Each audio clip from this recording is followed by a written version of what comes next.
What's up, everyone? Welcome to another edition of the best women's boxing show, period. My name is Cynthia and I've got Da'Velle Smith. Da'Velle, do you have a nickname, first of all? Because I'm like looking at it and trying to think what could be a nickname for you. Would you have a nickname? I don't have a nickname. I just wait for the fans to give me one. A lot of people like to call me like Tommy Hearns 2.0 or next Tommy Hearns, Ooh, whatever sticks. So I'll let them come up with it.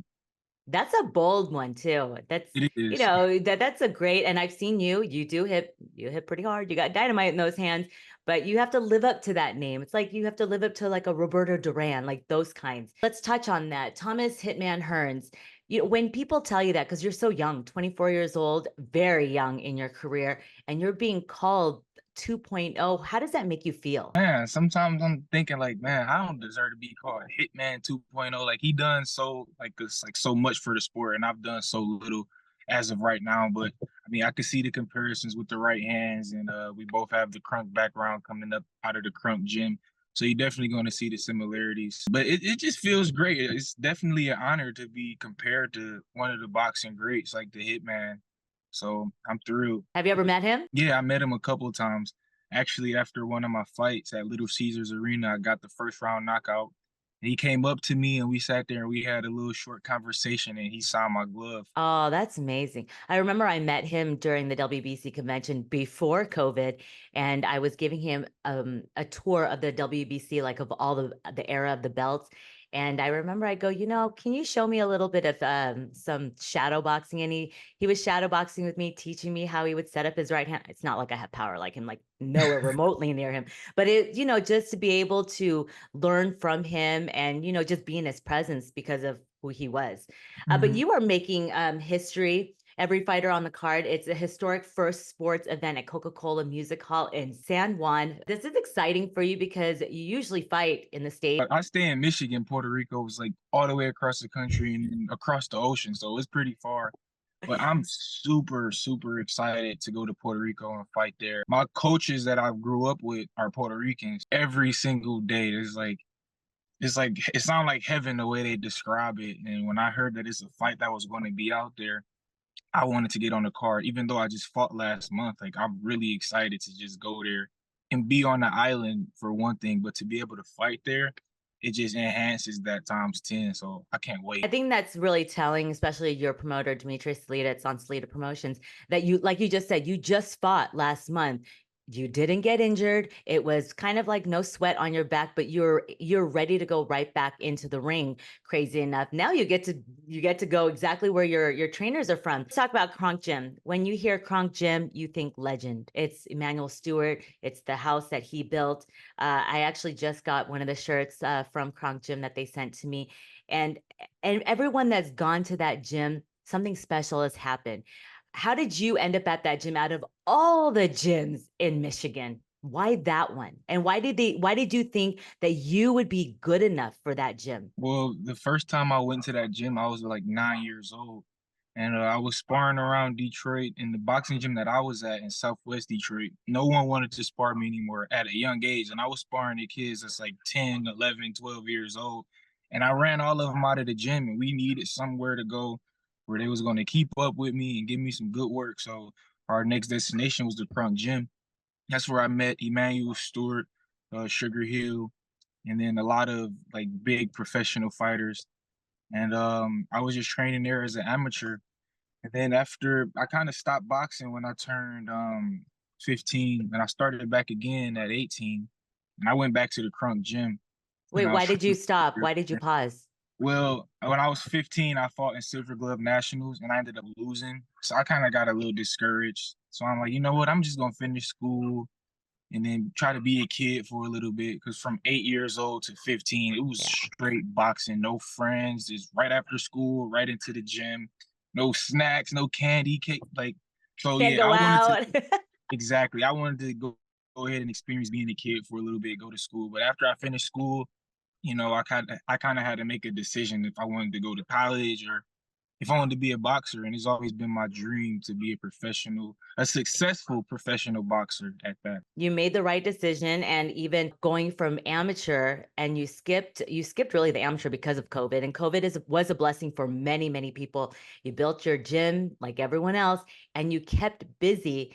And what was that moment you said, you know what, I'm just going to go straight to pros. I don't really need to go and do any more amateur things. What was that moment for you? Yeah, so right before COVID hit, I was with Sugar Hill and I was sparring with all the pros in the gym, and we were ready for Golden Gloves. Like I was for sure going to win it.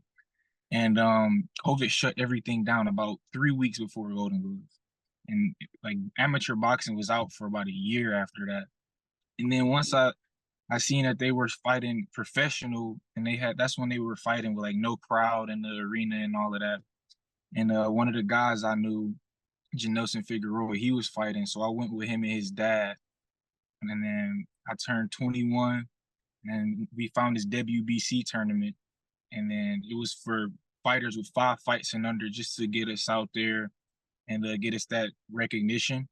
So I Hmm. fought in that tournament in Texas as an opponent, actually, and I went out there and knocked out 2 of their fighters and won the WBC. And then I went and signed with Dimitri Salita that spring. Everything happens for a reason. And Absolutely. now look at you, fast forward. You were supposed to be fighting someone else, but now your new opponent, Abel Nicolas Adriel. I know people say, oh, his record, but you know what? It doesn't matter. That means he's dangerous. He's looking to win. He's looking to disrupt your record. When you have to prepare for someone so last minute, because you're preparing for another fighter, obviously, uh, what happens? Does your coach just immediately start doing his homework? Do you do homework, or you just do what your coach tells you and just continue what you've been doing? Yeah, I leave it to my coach to come up with the game plan and things like that. At the end of the day, I'm going to focus on what I'm doing and limit all of the mistakes that I'm making in the gym so I don't take it to the fight, but just focus on myself for the most part. Just go with the flow. I know that you're going to be looking for another knockout because you got a beautiful record, 9-0 and 7 knockouts. Do you know if Tommy Hitman's Hearn is going to be gracing his presence in Puerto Rico? I don't know. It'd be cool to see him at another fight again. I done seen him about 2, 3 times at the fight. So if he went out there, I'd definitely put on a show for him again. A lot of people don't realize that Eminem, he's a boxer. Well, not boxer, but he does train at Kronk. Have you ever seen him? And have you ever tried to, show off like a little, like, I got something for you? I would if I seen him at the gym, but no, I haven't seen him at the gym. I've seen pictures of him at the gym with Emanuel Steward and things like that, but that's pretty much it. Not many people have been able to meet Emanuel Steward. Was there anything that you remember since you were so young that really stands out? Any advice that he told you, or something that you'll always remember? Yeah, I always remember after I won my first championship, it was a tournament called Ringside they used to do. I won Ringside, and my stepdad, he walked up to Emmanuel. He was like, "Hey, Emmanuel, my son, he won Ringside tournament." Emmanuel looked at me. He was like, "I am not surprised at all. The way he beating up on everybody around the gym, and he doing this thing. He gonna be a champion one day." And that stuck with me. And also, he hosted this award ceremony. They had fights, and it was an award ceremony after, and he made me a trophy, most improved boxer, in like Oh. 2009. Yeah, it was amazing. I still got it. This is hanging up on the top of my trophy case right now. Oh, that's really sweet. It's the little things that count. Sometimes it's a belt, but it's the little things, especially coming Yep. from a legend like that. Oh, well, we cannot wait to see you. You're going to be on Dazn in Puerto Rico, the historic first sports event at Coca-Cola Music Hall in San Juan, globally on Dazn and presented by Salita Promotions. All right, make sure you guys tune in to Da'Velle Smith on Dazn October 18th. He is looking for another knockout. Do you have a message for all your fans to tune in on Dazn October 18th? Tune in, come see a very entertaining and exciting show from none other than Da'Velle Smith. Bring out that hunger, that grit, and the determination you always bring. Best of luck to you. Thank you. All right, guys. Thank you for tuning in to another edition of the Best Women's Boxing Show, period. See you guys at fights. Bye, guys. What's up, everyone? I'm Cynthia Conde for the Best Women's Boxing Show, period. I've got Double JJ Pagan on deck right now. Welcome to our show. Thank you for having me, Cynthia. It looks like, are you in Puerto Rico already? It looks like you're on a holiday back there. The sunshine, I don't know, where are you at right now? Yeah, I've been in Puerto Rico since Sunday, closing out my camp here and everything. Is the weather good? Is it humid? Is it? Oh, it is very humid. Hey, at least you'll make weight easy. Oh yeah, it's been a blessing. I love it. All right, so you are fighting on a historical card in San Juan at the Coca-Cola Music Hall for Salita Promotions and also Big Time Boxing October 18th live on Dazn. Very exciting stuff. How does it feel to be fighting on a card of this magnitude? It's honestly a blessing. All the years of hard work that I've been putting in, I finally get to display all of that on that night, so in front of my family too, because I have a lot of family in Puerto Rico that's going to come to watch me fight. So I'm more than excited. I'm ready. I saw that on this card, there's a lot of opponents. They fell out for certain reasons. And you are now you're fighting Haskell Rhodes, and they call him what they would call a gatekeeper. Yeah. I would just call him a veteran. He knows his skills. He's going to test you out. He's going to see, are you really the goods? So that's how I see it. When that throw you off your game because you are training for a specific opponent? It doesn't necessarily throw me off my game. We make the proper adjustments in the camp. When we found out that our opponent we were supposed to fight couldn't happen, we quickly found this guy. So we just been training hard and working on strategy, watching a lot of film. Yeah, I can't wait to show it on October 18th. I mean, his record is 31-6 and 16 KOs, and you are a knockout artist yourself. You're 10-0. You got that undefeated record, but you're looking for that knockout streak. So for fans that are going to be tuning in that have never seen you fight, what do you expect to show those fans? I just expect to show them my experience. I've been boxing for almost 12 years now. Had over 90 amateur fights. This can be my 11th pro fight. So I have a lot of experience going into this fight as well. So this is your first 10-round fight in your pro career. All right. So yeah. You've been fighting, 8-rounders in the gym. You never train for 8-rounders. I would assume you're training for a 12-rounder. How ready are you for a 10-rounder? I'm more than ready. We had our last sparring session earlier this week. We sparred 10 rounds straight. So if you can spar 10 rounds in Puerto Rico in this heat, you're going to be more than ready on fight night, honestly. So I'm feeling very confident. I'm feeling great. I just can't wait to go. You have dynamite in your hands. I've seen some of your tape, and hey, it's going to be a night of knockouts for Big Time Boxing USA in San Juan, Puerto Rico. A message to your fans. I just can't wait for you all to come out. For all my family here in Puerto Rico, te amo mucho.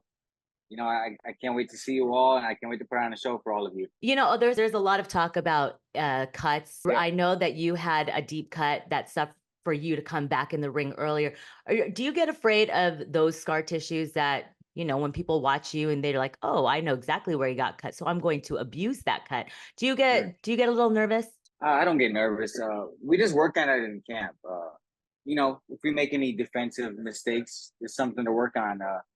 We try to avoid cuts as much as possible. But, last fight, it was a headbutt that caused it. So, you just got to take the good with the good and the bad with the bad, So we took that and we just continued fighting. October 18th, if, something happens, we'll be more than ready to take care of it, so. Yeah. All right. Well, you are the main event. So I'm expecting, if you can kind of give me a hint, is anyone going to be walking you out, or is there going to be a particular song? It is Puerto Rico. No, it's a surprise. Oh, all right. We love surprises. Yeah. All right. Well, I don't want to ruin the surprise, but best of luck to you guys. Make sure you tune in October 18th. It is a Friday night live on Dazn. It is Big Time Boxing USA, Salita Promotions, the historical fight in Puerto Rico at the Coca-Cola Music Hall. Best of luck to you guys. All right. Thank you very much. All right, guys. I'm Cynthia for the Best Women's Boxing Show, period. See you guys. Bye, guys.